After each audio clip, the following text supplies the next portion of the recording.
I'm Teresa Rhyne, and this is my dog Seamus, or Seamus the Famous as he prefers to be called. I adopted Seamus when he was about a year old, and I was really lucky because he's the best dog. He makes sure I get up and get out and get exercise every morning. He helps me when I cook. He takes the trash out. He picks up the mail. He's just a really talented, fantastic dog.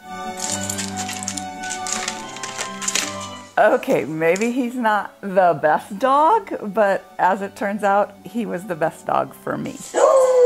There are really two love stories in The Dog Lived and So Will I. When I adopted Seamus, I had just started dating again after going through my second divorce and telling myself I was never going to date again. I started dating somebody 12 years younger than me. And I was having a hard time sort of figuring out what I was doing or why, but I was having a good time.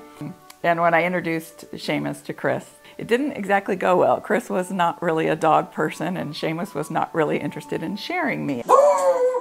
And Seamus wasn't the only one who suffered an adjustment period. It's fair to say that Chris's parents were not amused by his choice of women either. So while we were dealing with all of that, that's when Seamus got diagnosed with cancer. And in fact, right as Seamus was about to start chemotherapy, Chris's parents actually won out, and Chris broke up with me. He did come to his senses 8 days later, and he came back. I still refer to that as 8 days of heartbreak. We decided to fight it. Yeah. And so I went ahead with the surgery and the chemotherapy, and it was a really difficult time for me, not so much for the dog. He seemed to handle it really, really well. I was, needless to say, devastated. I was just, I mean, he was not even 2 years old at that point in time, and I'd never dealt with cancer. I'd never, knew anybody who had cancer, really. Seamus's diagnosis came right before Thanksgiving. Mine came right before Christmas. I was diagnosed with triple-negative breast cancer, which is a particularly aggressive form of breast cancer. I needed to have surgery and chemotherapy and radiation. I think I realized how much help I had by having gone through the cancer first with Seamus before I had to go through it myself. I had to go buy a wig. I was just completely baffled. Seamus didn't lose his hair. He doesn't have hair, he has fur.